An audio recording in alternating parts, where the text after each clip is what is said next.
BNP regime তো দুর্বল, এটা আমি আগেও বলছি, কিন্তু সমস্যা হইতেছে বিরোধী দল দুর্বল। সংসদে যে ভূমিকা দেখার কথা ছিল সেই জায়গায় জামাত আর এনসিপি দাঁড়াইতে পারতেছে না। যে জোটকে দেশের মানুষ রাষ্ট্র ক্ষমতা দেওয়ার জন্য তৈরি হয়েছিল, সেই দেশের মানুষ তো তাদের কাছ থেকে একটা শক্তিশালী বিরোধী দলের ভূমিকা চায়। সে ভূমিকা কি তারা রাখতে পারছে জামাত এনসিপি? হ্যাঁ, পারে নাই। এমন দুর্বল একটা রেজিম, যা কিনা প্রত্যেক দিন একটা করে ভুল করতেছে, তারা তো তুলা ধুনা করে দেওয়া যায়। এডিটর সাহেব, এটা তুলা ধোনার একটা সাউন্ড দেয় না? হ্যাঁ, এটা পাশে পাশে তুলা ধোনার সাউন্ড দেয়। এটা শিখে দেওয়া লাগবে, তুলা ধোনা ক্যানকা করে করা লাগে। ও একটা কাজ করতে যাবে আর বিরোধী দলের ভয় কাঁপবে একদম রীতিমতো। এর মধ্যে তিনটা কাজ করেছে। বিএনপি তাদের ফ্যামিলি কার্ড দিছে, ধর্মীয় নেতাদের মাসিক ভাতা দিছে, খাল কাটা শুরু করছে।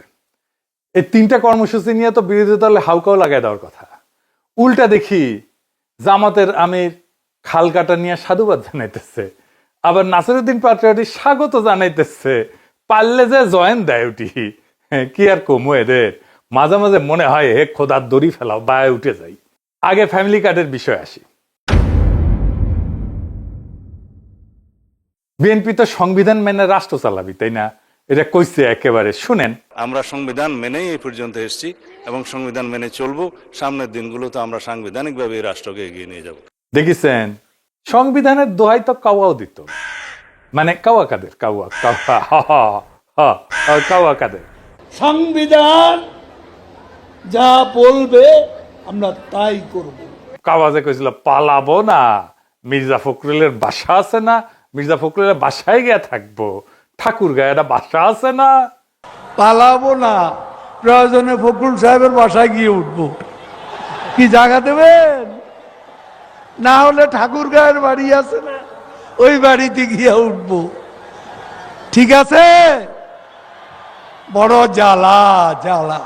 শুনিছেন, আমার তো মনে হয় এই শিলং সালাউদ্দিনের বাসাত গিয়ে উঠিছে কাওয়া কাদের। এস আলমের ব্যবসা দেখিচ্ছে তো শিলং সালাউদ্দিন, তো কাওয়াকে দেখে রাখলো আর কি। কি সমস্যা? যাই হোক, সংবিধান মাইনা যে কাজ করবে খুবই ভালো কথা। ফ্যামিলি কার্ডে কি সংবিধান মানিছেন? মানেন নাই তো। এটা তো পুরাই সংবিধানের বাইরে। কেমনে বাইরে দেখে দিচ্ছি। এই যে ফ্যামিলি কার্ড, এটা কোন মন্ত্রণালয় দিচ্ছে? সমাজ কল্যাণ মন্ত্রণালয়। কোন বাজেট থেকে দিচ্ছে? তারা বলছে নানা ধরনের সোশ্যাল সেফটি নেট ছিল, সেগুলো সমাজ কল্যাণ সহ কয়েকটা মন্ত্রণালয় সেগুলোকে একটা ছাতার নিচে আইনা দিবে, তাই বলছে বিএনপি। রেকর্ড আছে। যাই হোক, তো এই টাকা যে নিচ্ছে বাজেটে, এটা কি সংসদে অনুমোদিত? না তো, এটা তো প্রফেসর ইউনূসের করা বাজেট, সংবিধানের ধারার বাইরের বাজেট। তো এটা নিচ্ছেন কেন? তার উপরে আপনি এক বাজেটের টাকা আর এক বাজেটে দিতেই পারবেন না, সংসদের অনুমোদন লাগবে। একটা জায়গায় আপনার সংসদের অনুমোদন না নিয়েও কাজ করতে পারেন, যদি একই প্রোগ্রাম হয় কিন্তু ডেলিভারি সিস্টেম আলাদা হয়, তাহলে এটাকে রিস্ট্রাকচারিং বলা হয়। সংসদের অনুমোদন ছাড়া রিস্ট্রাকচারিং করা যায়? আপনি তো রিস্ট্রাকচারিং করতেছেন না, কারণ এটা নতুন কর্মসূচি। একই জিনিস ভিন্ন মোড়কে না, এখানে নিউ কমিটমেন্ট আছে, নতুন টাকার কমিটমেন্ট আছে, রাষ্ট্রের নতুন দায় আছে। বিদ্যমান সিস্টেমে মাসিক ভাতা কারা কারা পায়, কিসে কিসে পাওয়া যায়? একটা হইতেছে বয়স্ক ভাতা। কত টাকা? 600 টাকা পার মাস। তার কি বিধবা ভাতা বা স্বামী পরিত্যক্ত ভাতা, প্রত্যেক মাসে 550 টাকা। আর কি প্রতিবন্ধী ভাতা, 850 টাকা প্রত্যেক মাসে। এগুলোই মাসে মাসে। তো ফ্যামিলি কার্ড তো এর বাইরেও দিচ্ছে, বয়স্ক, বিধবা বা প্রতিবন্ধী এর বাইরেও তো দিচ্ছে, তাই না? তো সে তো এক্সটেন্ড করতেছে প্রোগ্রামটা। মাসে মাসে আপনি দিচ্ছেন 2500 টাকা কইরা, এর চেয়ে বড় এক্সটেন্ডেড প্রোগ্রাম, এটা রাষ্ট্রের দায় না? এটা আপনি সংসদে তুলবেন না? আর এর বাইরে কি আছে? সোশ্যাল সেফটি নেটের ভিজিএফ আছে, খাদ্য সহায়তা আছে, দুর্যোগকালীন ত্রাণ আছে। এগুলো তো মাসিক না, এগুলো ইভেন্ট বেস। যেমন ঈদ হইলো, বন্যা হইলো, সংকট হইলো, এরকম সময় একটা পরিবারকে একসাথে মাসে মাসে, প্রত্যেক মাসে 2500 টাকা ক্যাশ দেওয়ার কোনো স্ট্যান্ডার্ড ন্যাশনাল প্রোগ্রাম নাই। এখানে রাষ্ট্র নতুন দায় নিতেছে, সেই দায়ের অনুমোদন সংসদ ছাড়া সম্ভব না, ফুল স্টপ। আর যদি পুরনো প্রোগ্রামই নতুন নামে চালায়, তাহলে সেটা সংসদে বলুক যে আমি পুরনো প্রোগ্রাম নতুন নামে চালাইতেছি, দেখি পাবলিকের সামনে এসে বলুক। পাবলিকের সামনে এসে বলুক আমরা উধার কামাল ইধার করছি, নতুন কিছু করি নাই, নতুন বদলে পুরানা মত দিতেছি, বলুক সেইটা। এটা কি বলবে সরকারি দল? বলবে না। এই যে শিক্ষামন্ত্রী এহসানুল হক মিলন আছে না, একদিন মেসেজ দিলেন, হাসিনার আমলেই মনে হয়, যে কথা কইবেন।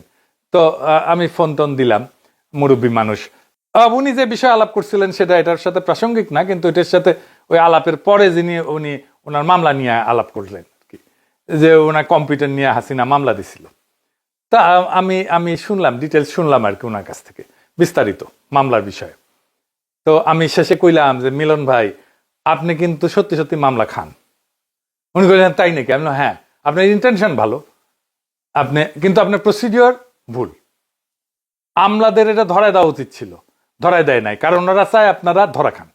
উনি কিন্তু মানছেন আমার কাছে যে হ্যাঁ এটা তো ভুল হয়েছে, হ্যাঁ ঠিকই বলছেন আপনি, এটা তো ভুল হয়েছে। তো এই ফ্যামিলি কার্ড নিয়ে এই মামলা খাবি, তারেক রহমান, জাহিদ ভাই সবাই খাবি মামলা, সংসদ বাইপাস করার জন্য।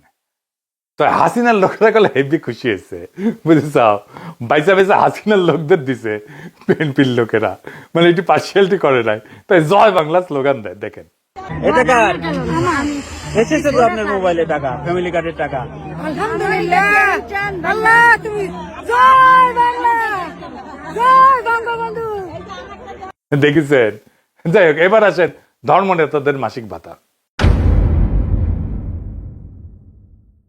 এই কাজটা ভালো করেছে, সাধুবাদ পাওয়ার যোগ্য, কিন্তু দুইখান কথা আছে। এটা তো নতুন খরচের খাত, তাই না? এটা নতুন রাষ্ট্রীয় দায়। সত্যি যদি এটা নতুন রাষ্ট্রীয় দায় হয়, মাসিক দায় হয়, তাহলে প্রশ্ন একটা হইতেছে টাকার উৎস কোথায়? এর দায় কি সংসদের অনুমোদন নিয়ে তৈরি হয়েছে? দায় তো আপনি সংসদের অনুমোদন ছাড়া নিতে পারবেন না, করতে পারবেন না, তো এটা করতে পারেন না। তো আপনি কার্যবিধি প্রণালী, কার্যপ্রণালী ইত্যাদি ইত্যাদি শিখাচ্ছেন, বেসিক রাষ্ট্রটা তো আপনারা জানেন না দেখতেছি। রাষ্ট্র যখন নতুন করে নিয়মিত অর্থ দেওয়ার প্রতিশ্রুতি দেয়, সেটার প্রশাসনিক সিদ্ধান্ত থাকে না, হয়ে যায় বাজেট ভিত্তিক রাজনৈতিক দায়। আপনাকে এটা সংসদে তুলতেই হবে। আপনি কেন এটা সংসদে না তুলে পাশ করে নিলেন?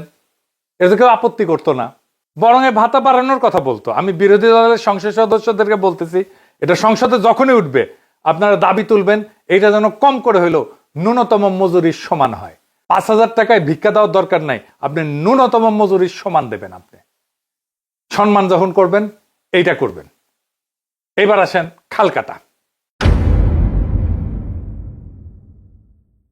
খালকাটা জিয়া রহমানের আমলের সময় থেকে রাজনৈতিকভাবে একটা জনপ্রিয় কর্মসূচি, কিন্তু জিয়া রহমানের রাজনৈতিক কর্মসূচি হিসেবে এটা কিন্তু ছিল না। জিয়া রহমানের 19 দফা কর্মসূচিতে এটা ছিল না। উনি যে কর্মসূচি করছিলেন 47 বছর আগে, উনি করছিলেন জন্য আমাদের এখন করতে হবে, এটা কোনো যুক্তি হইতে পারে না। প্রথম প্রশ্ন, যে কোনো সরকারি প্রকল্পের জন্য যেখানে সরকারি অর্থ যাবে, প্রথম প্রশ্ন হচ্ছে আমরা কেন করব, করলে কি ক্ষতি, এই টাকা কেন এখানেই খরচা করতে হবে? এই আলাপটা তো সংসদে করা যাইতে পারতো, করতেও হবে এটা, কারণ এখানে আর্থিক দায় আছে। করা হয় নাই, উল্টা বিরোধী দল প্রশংসা করতেছে। আমি কই যাই, ভাবতেছে প্রশংসা না করলে মনে হয় কবিরা গুনাহ হবে। পাবলিক যদি মাইন্ড করে জিয়াউর রহমানের কর্মসূচি, আমরা এটা প্রশংসা না করলে কি হবে? আরে আপনি যে বুদ্ধিমত্তা নিয়ে, আপনি যে ইন্টেলিজেন্স দিয়ে পাবলিক মানির গার্ডিয়ান হইছেন, সেটা কই? এই খালকাটা নিয়ে আলাপ হইতেই হবে সংসদে, না হইলে এ কাজ বৈধ হবে না। রাষ্ট্রীয় সম্পদ অপচয়ের মামলা খাবে সবাই, বিরোধী দলও খাবে দরকার হইলে। আমার ভিডিও দেখে তারেক রহমানের চাকর বাকররা গালাগালি করতে পারে, কিন্তু ক্ষমতা চিরদিন থাকে না। এটা পাবলিক মানি, জনগণের করের টাকা, এইটা অপচয় করার ইন্ডেমনিটি কাউরে দেওয়া হয়নি, কেউ পাবেও না। রাষ্ট্র যখন জনগণের করের টাকা দিয়ে বড় কোনো প্রকল্প নেয়, তখন স্বাভাবিকভাবে প্রশ্ন ওঠে রিটার্ন অন ইনভেস্টমেন্ট কি? খাল খননের প্রসঙ্গে সবচেয়ে সহজ প্রশ্নটা হলো, এটা কি রাষ্ট্রের জন্য সরাসরি আয় তৈরি করবে? উত্তর হইল না। এখন প্রশ্ন করতে পারেন, রাষ্ট্রের সব খরচে কি সরকারি আয় আনার জন্য হয়? না, হয় না। যেমন রাষ্ট্র রাস্তা বানায়, স্কুল বানায়, হাসপাতাল বানায়, এসব থেকে তো সরাসরি টাকা আসে না, কিন্তু এগুলো অর্থনীতির উৎপাদনশীলতা বাড়ায়, মানুষের সময় বাঁচায়, স্বাস্থ্য উন্নত করে, বাজারকে গতিশীল করে, অর্থাৎ এগুলো ইনডাইরেক্ট রিটার্ন তৈরি করে। তাহলে যদি বলি খাল খনন কি বাংলাদেশের অর্থনীতির ইনডাইরেক্ট রিটার্ন তৈরি করবে, অর্থনীতির উৎপাদনশীলতা বাড়াবে? এটা কি কৃষি, পরিবহন বা বন্যা নিয়ন্ত্রণে বাস্তব পরিমাপযোগ্য কোনো উন্নতি আনবে? আসেন আমরা এই উত্তরটা খুঁজে দেখি। খাল খনন যদি একটা কার্যকর সেচ ব্যবস্থার অংশ হইতো, যেখানে নির্ভরযোগ্যভাবে নদীর পানি কৃষি জমিতে পৌঁছাইতো, তাহলে সেটা কৃষি উৎপাদন বাড়াইতো, তখন বলা যেত এটা একটা ইনভেস্টমেন্ট। যদি খাল খনন এমন ভাবে করা হয় যাতে শহর বা গ্রামে জলাবদ্ধতা কমে, বন্যার ক্ষতি কমে, তাহলে এটা অর্থনৈতিকভাবে যুক্তিযুক্ত হতো। কিন্তু বাস্তবে কি হইতেছে? এরা না সরকারি আয় আনতেছে, না পরোক্ষভাবে উৎপাদনশীলতা বাড়াইতেছে, বরং এখানে আর একটা গুরুত্বপূর্ণ অর্থনৈতিক ধারণা আসে, অপরচুনিটি কস্ট। মানে একটা রাষ্ট্র যখন হাজার হাজার কোটি টাকা খাল খননে ব্যয় করবে, তখন সেই টাকা অন্য কোথাও খরচ করা যায় কিনা, অন্য কোথাও খরচ করলে বেশি বেনিফিট আসে কিনা, সেটা তো দেখতে হবে। প্রশ্ন হইল, এই টাকা কি কোনো বড় রিজার্ভার নির্মাণে ব্যবহার করা যেত না, যেখানে পানি ধরে রাখা যেত? এই টাকাটা কি নদী ব্যবস্থাপনায় ব্যবহার করা যেত না, ড্রেনেজ সিস্টেমে ব্যবহার করা যেত না, বা আধুনিক সেচ প্রযুক্তিতে বিনিয়োগ করা যেত না? যদি সেই বিকল্পগুলো বেশি কার্যকর হইতো, তাহলে খাল খনন শুধু অকার্যকরী না, বরং একটা অপচয়মূলক সিদ্ধান্ত হইয়া দাঁড়ায়।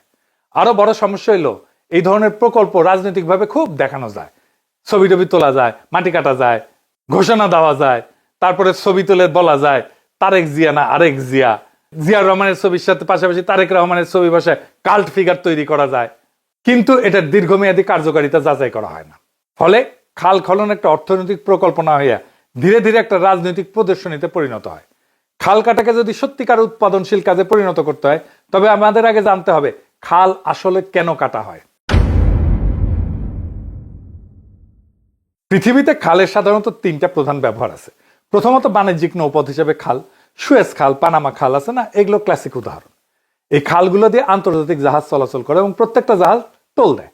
এর ফলে রাষ্ট্রের জন্য বিশাল রাজস্ব আসে। বাংলাদেশের খাল সেই ধরনের তো না। দ্বিতীয়, খাল হইতে পারে স্থানীয় জলপথ পরিবহনের মাধ্যম, কিন্তু আধুনিক বাংলাদেশে, এই সময়ের বাংলাদেশে অর্থনীতি মূলত সড়ক ভিত্তিক।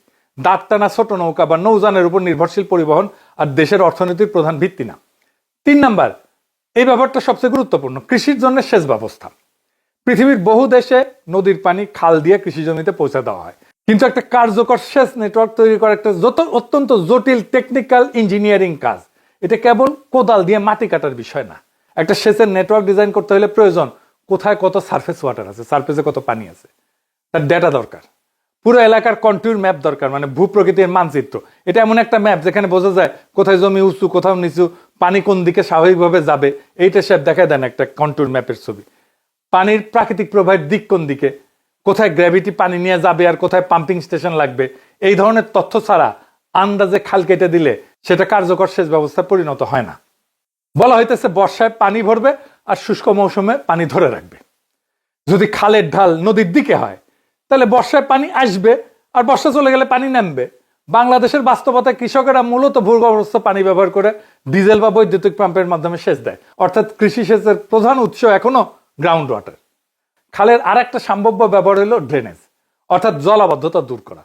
কিন্তু এটা একটা জটিল পরিকল্পনার বিষয়। পানি কোথায় দিয়ে যাবে, কোথায় দিয়ে পড়বে, শেষ পর্যন্ত কোন নদী বা জলাধারে যে সংরক্ষিত হবে, এই সমস্ত পরিকল্পনা ছাড়া খাল খনন করে জলাবদ্ধতার সমাধান হয় না। দুনিয়া অবশ্য সফল ক্যানাল সিস্টেম আছে। মিশরের নীল নদকে কেন্দ্র করে 1000 বছরের সেচ ব্যবস্থা তৈরি হয়েছে।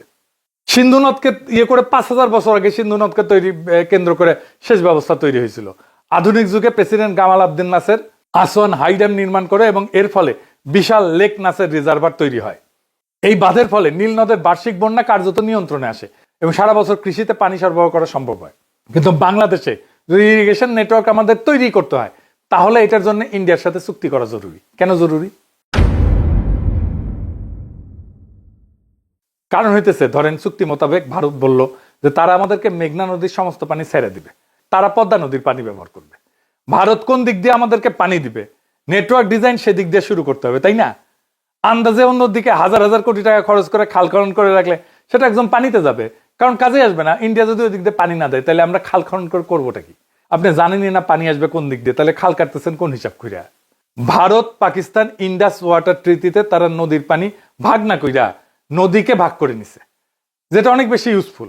পাকিস্তানের ভাগে সিন্ধু, ঝিলম, সেনাব, ভারতের ভাগে রবি, বিয়াস, সুতলেস।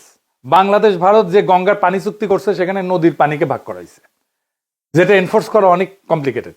ইন্ডাস চুক্তি অনুযায়ী ভারত পাকিস্তানের 3টা নদী থেকে কোনো ধরনের পানি প্রত্যাহার করতে পারবে না। এর আগে আরো গুরুত্বপূর্ণ ডেটা হচ্ছে বাংলাদেশের কৃষিভূমিতে বাংলাদেশ কি পরিমাণে সারফেস ওয়াটার ব্যবহার করার পরিকল্পনা করতেছে। এটা তো লাগবে, আছে ডেটা নাই। এরপরে করতে হবে সেই পরিমাণে পানি যে কয়েকটা নদী দিয়ে প্রবাহিত হয়, সেই কয়েকটা নদীর পানি সম্পূর্ণ ব্যবহারের জন্য ভারতের সাথে চুক্তি করতে হবে। অন্য বাকি সব নদীর উপরে ক্লেম দরকার হলে ছেড়ে দিতে হবে। এরপরে সেই পানি থেকে পুরা দেশব্যাপী ইরিগেশন নেটওয়ার্ক ডিজাইন করে খনন করা লাগবে। এটা চুক্তি করা অনেক কঠিন হবে, কারণ ভারতের আভ্যন্তরীণ রাজ্যগুলোর ডোমেস্টিক পলিটিক্স যুক্ত আছে। গঙ্গা পানি উত্তরপ্রদেশ, বিহার, পশ্চিমবঙ্গ দিয়ে আসে। প্রত্যেকটা রাজ্য কৃষি প্রধান। ভারতের এক রাজ্য আর এক রাজ্যের সাথে পানি নিয়ে ঝগড়া করে। এইখানে পানির চুক্তি করাটা খুবই ডিফিকাল্ট। এছাড়া আর একটা গুরুত্বপূর্ণ এলিমেন্ট আছে, বিশাল আকারের পানির রিজার্ভার নির্মাণ করা। নদীর পানি প্রাকৃতিক নিয়মে প্রবাহিত হয়, সেটা যখন অতিরিক্ত ফ্লো করে, সেটাকে স্টোর করে রাখার জন্য জলাধার লাগে, যাতে শুষ্ক মৌসুমে সেটার সাথে কানেক্টেড খাল দিয়া পানিকে ব্যবহার করা যায়। পাকিস্তান এই জন্যে ইন্ডাস ট্রিটির পর 3টা বিশাল আকারের রিজার্ভার তৈরি করছিল। একটার নাম হচ্ছে তারবেলা, একটার নাম হচ্ছে মাংলা, একটার নাম হচ্ছে চাশমা। এই রিজার্ভার গুলো মিলায় প্রায় 13 মিলিয়ন একর ফুট পানি সংরক্ষণ করা যায়, মানে 130 লাখ একর জমিকে 1 ফুট পানির নিচে তলায় রাখা যায়। এই বিশাল পানির ভান্ডার থাকার কারণেই পাকিস্তানের সেচ নেটওয়ার্ক কার্যকরভাবে কাজ করে। অর্থাৎ পাকিস্তানের জাস্ট এই 3টা রিজার্ভারের যে পানি, সেটা দিয়ে সমগ্র বাংলাদেশের কৃষি জমির 2 গুণ পরিমাণকে ধান চাষের পানির ব্যবস্থা করা যাবে। ধান চাষের জন্য কি লাগে জানেন তো? একটা জমিকে 4 ইঞ্চি পানির নিচে তলায় রাখা লাগে, মানে 13 মিলিয়ন একর ফুট, মানে আমাদের কৃষি জমি, তার সাথে 4 ইঞ্চি পানি। এইটাই হইতেছে আমাদের রিজার্ভারের ক্যাপাসিটি লাগবে। বাংলাদেশে বন্যার সময় অতিরিক্ত পানিকে স্টোর করার কোনো রিজার্ভার নেই, সেই জন্যই পানি ওভারফ্লো করে জনপদকে প্লাবিত করে। আমেরিকাতে বিভিন্ন ব্যবহৃত মাইন বা কোয়ারিকে সমস্ত পাথর বা র ম্যাটেরিয়াল উত্তোলন করার পর সেটাকে ওয়াটার স্টোরেজ বা রিজার্ভার হিসেবে ব্যবহার করা হয়, এবং অসংখ্য গভীর রিজার্ভার আছে আমেরিকাতে। বাংলাদেশের বন্যা সমস্যার সমাধান হচ্ছে রিজার্ভার নির্মাণ করা, আর সেসবকে নদীর সাথে কানেক্ট করে দেওয়া, যাতে বন্যার সময় পানি ওভারফ্লো না করে কানেক্টেড ক্যানাল দিয়ে যায় সেই সমস্ত বিশাল রিজার্ভারে যায় পড়ে। এটার জন্য হাজার হাজার হেভি ইকুইপমেন্ট লাগবে, কোদাল ঝুড়ি, এটা পুরো প্রহসন। খাল কেটে বন্যা সমস্যার সমাধান করা যাবে না, এটা হাস্যকর যদি রিজার্ভার না বানানো যায়। বিএনপির প্রোগ্রামে কোথাও রিজার্ভারের কথা উল্লেখ নাই। কি পরিমাণে পানি সারা দেশে বন্যার সময় ওভারফ্লো হয় সেটারও ডেটা নাই, পুরো আন্দাজে কোদাল চালাইতেছে। বিএনপির ইস্তাহারে লিখছে টেকসই এবং কার্যকর কর্মকৌশল, প্রাতিষ্ঠানিক সক্ষমতা বৃদ্ধি, কার্যকর ব্যবস্থা, এসবের কোনো মানে আছে? হুদাই সমস্ত কথাবার্তা। এদের ইয়েই হচ্ছে বন্যা আর খরা প্রতিরোধের জন্য সমাধান হচ্ছে খাল কাটা। হেমর খোদা, বন্যা আর খরা সম্পূর্ণ বিপরীত 2টা প্রাকৃতিক ঘটনা। 2টার সমাধানে একটা কাজ হয় কিভাবে? এক প্যারাসিটামল দিয়ে যক্ষা, কাশি, ডায়রিয়া, আমাশা, ডেঙ্গু, হার্ট অ্যাটাক সব রোগের চিকিৎসার কথা বলতেছে। তাইলে বলেন এটা খাল কেটে কি উপকার হবে? শফিক রহমান জিয়াউর রহমানকে আয়াতুল্লাহ খালকাটি উপাধি দিছিল কলাম লেখা যায় দিনে। মজার ব্যাপার হইতেছে এই খালকাটা কিন্তু শুধু জিয়ার কর্মসূচি ছিল না, সিপিবিরও কর্মসূচি ছিল। সিপিবি মহা উৎসাহে যাইতো সেই কর্মসূচি পালন করতে। খালকাটা নিয়ে যেভাবে স্বাগত আর সাধুবাদ জানানো শুরু হয়েছে, আমার তো মনে হইতেছে এনসিপি আর জামাত আবার এই জামানায় সিপিবি না হইয়া যায়। আপনারা যদি সত্যি কার্যকর বিরোধী দল হইতে চান, আগামীর ক্ষমতা হইতে চান, আপনাদের ক্ষমতার প্রতিস্পর্ধী হইতে হবে। আপনারা যে সাধুবাদ জানাইলেন, আপনারা কি ক্ষমতা আসলে খাল কাটবেন নাকি বাদ দিবেন? নিজের বিকল্প ক্ষমতা হিসেবে গড়ে তোলেন, নয়তো বিকল্প শক্তি মাঠে উঠে এসে আপনাদের জায়গা দখল করে নেবে। 2024-এ হঠাৎ যেমন ছাত্ররা জায়গা উঠছিল, ঠিক তেমনি বিরোধী দল মানে শুধু সংসদে বসে থাকা না, বিরোধী দল মানে প্রত্যেকটা সিদ্ধান্তকে প্রশ্ন করা, প্রত্যেকটা খরচের হিসাব চাওয়া, প্রত্যেকটা ভুলকে সামনে আনা। সরকার দুর্বল হইলে বিরোধী দল শক্তিশালী হয়, এটাই তো রাজনীতির নিয়ম। কিন্তু এইখানে উল্টা চিত্র, সরকার ভুল করতেছে আর বিরোধী দল সাধুবাদ দিচ্ছে। এই জায়গায় যদি বিরোধী দল তাড়াইতে না পারে, তাহলে তারা এখানে কি করতেছে? রাজনীতি তো কোনো নৈতিক পরীক্ষার খাতা না, এটা ক্ষমতার খেলা। এখানে জায়গা খালি থাকলে সেটা ফাঁকা থাকে না। আপনি যদি শক্তিশালী বিরোধী দল না হন, তাহলে নতুন শক্তি আসবে, যেভাবে 2024 সালে হঠাৎ করে ছাত্ররা উঠে দাঁড়াইছিল। রাজনীতি ঠিক সেভাবেই শূন্যস্থান পূরণ করে। জনগণ শুধু সরকারি দলের উপরে ক্ষুব্ধ হয় না, বিরোধী দলের উপরে ক্ষুব্ধ হয়। হাসিনা আমলে বিএনপির উপরে ক্ষুব্ধ হয়ে ছাত্রদের নেতা মানিছিল জনগণ। তারা আপনাদের উপরে বিরক্ত হইলে সামনে আর একটা নতুন বিকল্প আসার অপেক্ষা করবেই জনগণ। কারণ ইতিহাস একটা জিনিসই বারবার দেখায়, ক্ষমতা কখনোই অপেক্ষা করে না, আর জনতা কখনোই শূন্যতা পছন্দ করে না। ইনকিলাব জিন্দাবাদ।